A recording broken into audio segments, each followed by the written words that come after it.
이렇게 귀한 말씀의 시간 허락하신 하나님께 감사드리고 또 불러주신 우리 유흥열 목사님과 우리 당회 장로님들께 감사를 드립니다.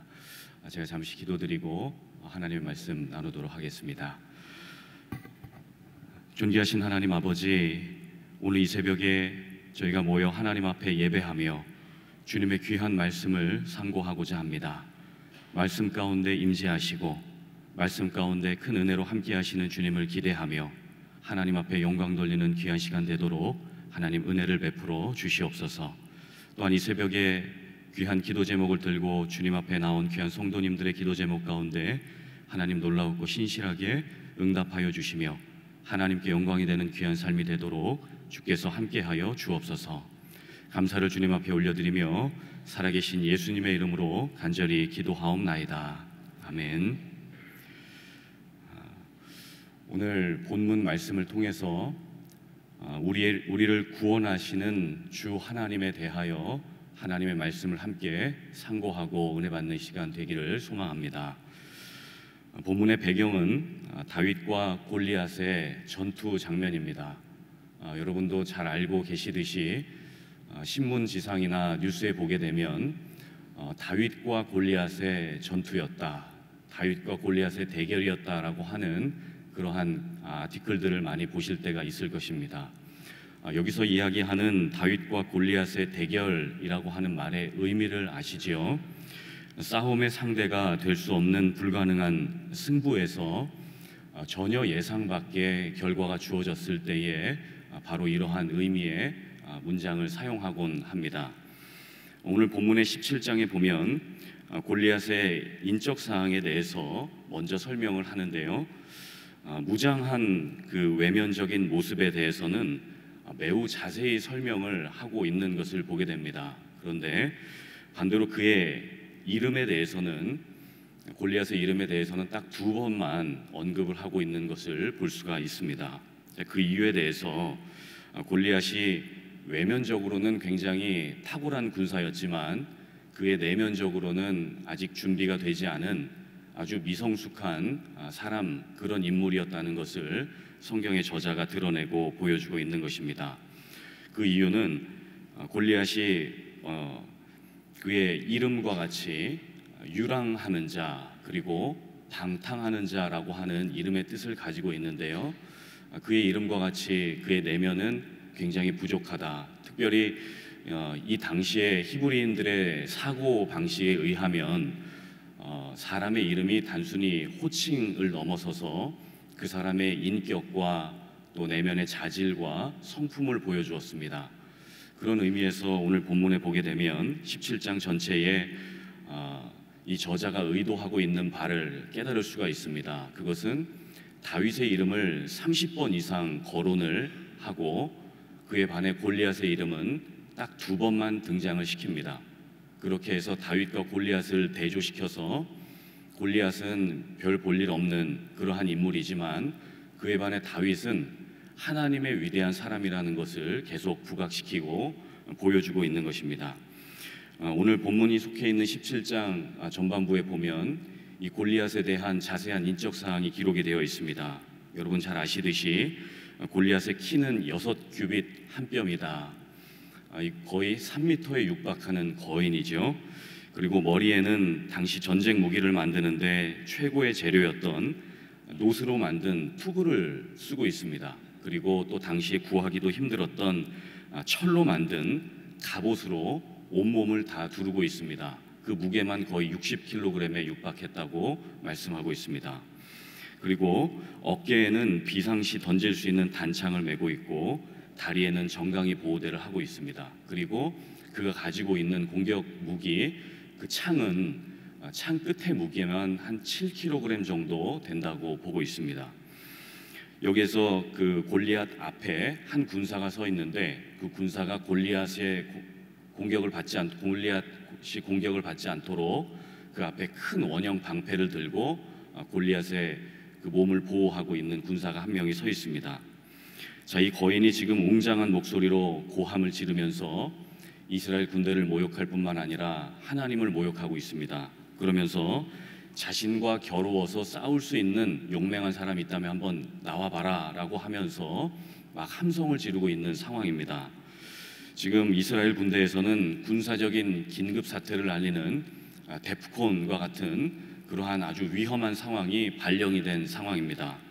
이때 이렇게 긴장이 되는 이스라엘의 전쟁터를 비추던 한 카메라가, 그 카메라가 이동을 해서 한 소년을 클로즈업 시킵니다. 그가 바로 다윗이지요. 다윗은 골리앗에 비해서 너무나 소개할 것이 별로 없고 딱 두 가지로 성경에서 말씀을 하고 있습니다. 한 가지, 다윗은 이새라고 하는 사람의 8번째 막내 아들이었다. 그리고 또 한 가지는 다윗은 소년이다, 아주 어린 소년이다, 이렇게 성경에서 말씀을 하고 있습니다. 자, 이 소년이 지금 중무장한 골리앗에게 도전장을 내고 나왔습니다. 그 이유는 딱 한 가지입니다. 오늘 본문에 기록하고 있는 것처럼 그가 사랑하는 여호와 하나님의 이름, 만군의 여호와의 이름이 지금 골리앗 거인에게 모욕을 당하고 무시를 당하고 있는 것입니다. 그것을 가만히 볼 수 없는 다윗, 이 소년이 도전장을 내고 지금 이렇게 용기 있는 외침을 하고 있는 것입니다. 오늘 본문 17장 45절에서 47절에 소년 다윗의 외침이 나와 있는데요, 제가 한번 봉독해 올리겠습니다. 다윗이 블레셋 사람에게 이르되 너는 칼과 창과 단창으로 내게 나아오거니와 나는 만군의 여호와의 이름 곧 내가 모욕하는 이스라엘 군대의 하나님의 이름으로 내게 나아가노라. 46절 47절까지 보겠습니다. 오늘 여호와께서 너를 내 손에 넘기시리니 내가 너를 쳐서 내 목을 베고 블레셋 군대의 시체를 오늘 공중의 새와 땅의 들짐승에게 주어 온 땅으로 이스라엘의 하나님이 계신 줄을 알게 하겠고 또 여호와의 구원하심이 칼과 창에 있지 아니함을 이 무리에게 알게 하리라. 전쟁은 여호와께 속한 것인즉 그가 너희를 우리 손에 넘기시리라. 이렇게 아주 용맹스럽게 이야기를 하고 있습니다. 다윗이 이렇게 이야기한 것이 아닙니다. 하나님, 제게 기회를 주신다면 제가 골리앗과 싸워서 순교하는 마음으로 나가겠습니다. 목숨 바치겠습니다. 이렇게 이야기를 하지 않고요, 그저 하나님께서 내게 승리를 주실 것을 확신합니다. 나는 죽지 않습니다. 하나님께서 승리를 주실 줄 믿습니다. 이렇게 하고 전장에 나아가고 있습니다. 전투 장비도 없는 이 소년이 어떻게 이렇게 당당하게 하나님 앞에 그리고 사람들 앞에 용기 있는 발언을 할 수 있었을까요? 그 마음에 어떤 근거로 이렇게 당당함을 보여주고 있는 것일까요? 자, 그 근거도 한 가지입니다. 그가 전장에 나갈 때에 가지고 있었던 그 마음, 그리고 지금 이렇게 용맹스러운 마음을 갖게 된 것도 똑같은 한 가지 이유입니다. 그것은 만군의 여호와의 이름, 그가 사랑하고 그의 나라를 이끌어 가셨던 그 하나님, 이 여호와 체바오트, 그 하나님께서 우리에게 승리를 주실 것을 확신하면서 이렇게 신뢰의 고백을 하고 있는 것입니다. 골리앗의 이름은 두 번밖에 등장하지 않는 별 볼 일 없는 이름이지만 하나님의 이름, 그 여호와의 이름은 성경 창세기부터 계시록까지 수백 번, 수천 번, 수만 번 기록되어 있는 하나님의 놀라운 은혜스러운 이름, 그 이름이 승리를 주실 것을 확신하고 있습니다. 여러분, 저의 이름은요 한정민입니다.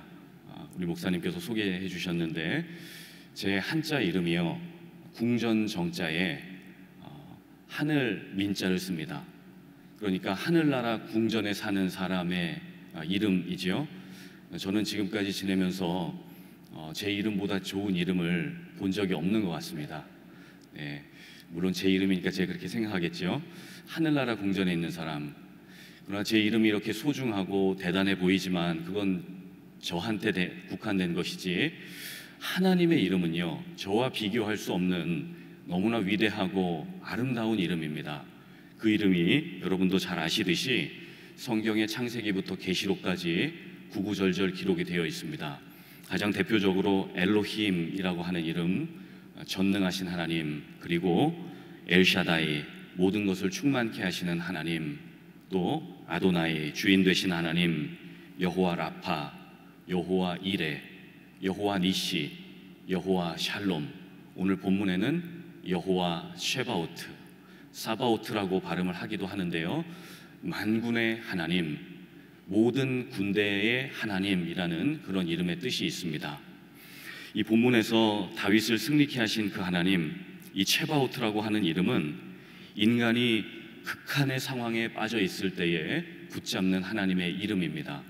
사무엘상에 가장 처음 등장을 하게 되는데요, 사무엘상 전에 이 이스라엘 백성들은 하나님의 그 만군의 여호와의 이름을 의지하지 않았다라는 것을 보여주는 것입니다. 그러나 지금 이스라엘을 대적해서 이 골리앗이 전쟁을 치러 올 때에 너무나 두려운 나머지 모든 군대의 하나님이 되시는 그 하나님, 그 만군의 여호와의 이름 체바오트를 붙잡는 이 백성들의 모습을 볼 수가 있습니다.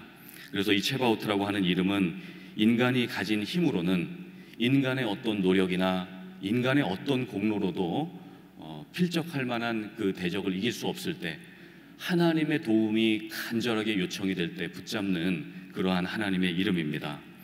그래서 이 시점에서 우리가 하나님의 마음을 한번 좀 깨닫게 되는 것입니다. 그것은 하나님은 우리가 가지고 있는 인간적인 힘이나 인간적인 공로나 인간적인 능력, 이런 것이 너무나 중요한 건 사실이지만, 하나님은 우리가 고난에 처해 있을 때, 그리고 신앙생활을 하는 가운데에 하나님의 이름, 그 만군의 이름, 존귀하신 이름만을 간절히 붙잡기 원하신다는 것을 오늘 본문 말씀을 통해서 깨닫게 되는 것입니다. 그러면서 다윗은 이렇게 고백을 했습니다. 전쟁은 여호와께 속한 것이다. 여호와께 전쟁의 승패가 달려있다. 이렇게 고백을 하면서 자신이 신뢰하는 이름은 인간의 어떤 전투력이나 인간의 무기가 아니라 오직 하나님의 이름에 그 승리의 신뢰의 근원이 있다라고 이렇게 보고 외치고 있었던 것입니다. 하나님만 철저히 신뢰하는 사람의 행동이 어떨까요? 우리 본문 말씀 사무엘상 17장 48절의 말씀을 제가 한번 봉독해 올리겠습니다. 블레셋 사람이 일어나서 다윗에게로 마주 가까이 올 때에 다윗이 블레셋 사람을 향하여 빨리 달리며 손을 주머니에 넣어 돌을 가지고 물매로 던져 블레셋 사람의 이마를 치매 돌이 그의 이마에 박히니 땅에 엎드러지니라. 이렇게 고백을 하고 있습니다. 다윗은 어떤 스나이퍼처럼 가만히 서서 표적을 응시하면서 그 표적을 맞추기를 기다리고 있지 않았습니다. 본문 말씀에 나와 있는 것처럼 거인 골리앗이 다윗을 향해 걸어오고 있을 때 이 다윗은 골리앗을 향해 뛰었습니다. 그리고 주머니에 손을 넣어서 돌을 가지고 물매에 껴서 표적을 향해 맞추었는데, 하나님의 은혜로 말미암아 그 날아간 돌이 골리앗의 급소, 그 눈썹과 눈썹 사이의 미간에 정확하게 박히게 되었습니다. 자, 여기서 우리가 본문의 해석을 굉장히 잘하는 것이 중요합니다. 여러분 이미 또 아시듯이 본문은 다윗이 돌팔매질을 굉장히 잘하는 달인이다, 실력자다. 그렇기 때문에 우리도 우리만의 어떤 물맷돌을 가지기 위해서 실력을 쌓아야 된다, 그런 말씀을 하는 것이 아니죠. 오늘 본문 말씀이 사람을 부각시키고 다윗을 드러내고 있는 반면에 그 이면, 그 뒤에서 이 모든 것들을 주장하시고 섭리하시고 역사하시는 하나님을 계속해서 성경의 저자가 보여주고 있다는 것을 우리가 다시 한번 생각하게 되는 것입니다. 물론 앞서 말씀드렸던 것처럼 어느 면에서는 다윗이 굉장히 위대하고 탁월한 사람임에 틀림없습니다. 이 이스라엘 백성 중에 수많은 군인들이 있는데 자기보다 나이가 많은 첫째 형, 둘째 형, 셋째 형까지 군대에 나갔는데 전부 다 망연자실해서 두려워서 떨고 있습니다. 많은 군인들, 심지어 이스라엘의 사울 왕까지 전쟁에 나가지 못하고 두려워하고 있는 상황입니다. 그런데 여기서 이 소년이 하나님의 이름을 가지고 승리를 확신하며 나간다는 것은 매우 탁월한 영성을 가진 사람이고 매우 탁월한 믿음을 가진 사람임에는 틀림이 없습니다. 그러나 바로 그때에 다윗의 마음에 도전장을 내도록 주신 분이 누구십니까? 이 승리의 순간을 위해서 여기까지 다윗을 준비시키시고 다윗을 이끌어온 분이 누구신가? 그분을 기억하는 것이 오늘 본문 말씀의 핵심 포인트가 되는 것입니다. 그래서 그 승리를 주신 그 하나님, 그분은 누구신가? 앞도 뒤도 막혀 있지만, 좌우 모든 상황이 다 막혀 있지만, 사방은 막혀 있지만 위로부터 큰 도움을 주시는 만군의 여호와의 하나님, 그 체바오트, 그분만을 기억하는 것이 오늘 본문의 핵심이 되는 것입니다. 시편 121편 1절과 2절에 시인은 이렇게 고백을 합니다. 내가 산을 향하여 눈을 들리라. 나의 도움이 어디서 올꼬? 나의 도움은 천지를 지으신 여호와에게서로다. 이렇게 시인은 고백을 합니다. 여러분, 저같이 부족한 목회자가 하나님의 은혜로 이 강단에서 말씀을 증거할 수 있는 것이 어찌 저의 노력이겠습니까? 저는 아무것도 아닙니다. 그와 마찬가지로 오늘 다윗이 물맷돌을 가지고 큰 용사를 넘어뜨릴 수 있는 것이 어찌 그의 힘과 그의 돌팔매질의 그러한 노력을 통해서 이길 수 있었겠습니까? 그것이 아니죠. 오직 하나님의 은혜인 줄로 믿습니다. 그래서 저도 과거의 제 삶을 보면 지금까지 하나님께서 크신 은혜로 함께해 주신 것들을 기억하게 됩니다. 제가 6살 때까지 사과 한 쪽도 잘 먹지 못하고 늘 집에 누워있기만 했습니다. 몸이 너무 약하고 힘들게 병환 중에 태어나서 하나님의 도움이 아니고서는 제가 이 자리에 설 수 없는 사람인데, 하나님께서 제게 은혜를 주셔서 그 병을 치료해 주시고 하나님의 놀라운 은혜 가운데 하나님의 섭리로서 이 자리 가운데 있게 되었습니다. 제가 한참 고등학교 때 좀 방황하던 일이 있었습니다. 어렸을 때 주변의 선생님들을 통해서 아역 배우를 시작하고 연예인 생활을 좀 하게 되었는데요. 나중에 기회가 되면 그 이야기를 좀 나눌 수 있으면 좋겠는데, 연예인 생활을 하면서 하나님으로부터 많이 멀어졌습니다. 그런데 그때 제가 여러 가지 고난 가운데 스스로 목숨을 끊으려고 하는 그러한 상황까지 가게 되었습니다. 그리고 그렇게 목숨을 끊으려고 했던 그 당일날 어머니께서 고난 중에 말씀 묵상은 삶의 큰 용기와 희망이 된다라고 하셨던 그 어머니의 말씀이 갑자기 떠올랐습니다. 그리고 성경 말씀 한 장 한 장을 묵상하는 중에 예레미야 애가 3장 말씀에 주님께서 인생들로 하여금 고생을 시키시고 근심시키시는 것이 하나님의 본심이 아니다라고 하는 그 말씀을 읽는 중에 하나님의 큰 사랑을 경험하고 회개하고 회심하게 되는 놀라운 은혜가 있게 되었습니다. 그 이후로 하나님께서 은혜를 주셔서 신학을 공부하고 하나님의 말씀을 증거하는 그러한 은혜 가운데 살고 있습니다. 오늘 본문에서 가장 중요한 포인트가 바로 이러한 부분일 것입니다. 하나님께서 우리의 삶에 이렇게 은혜의 섭리로 이끌어 가시는 그러한 이유가 무엇일까?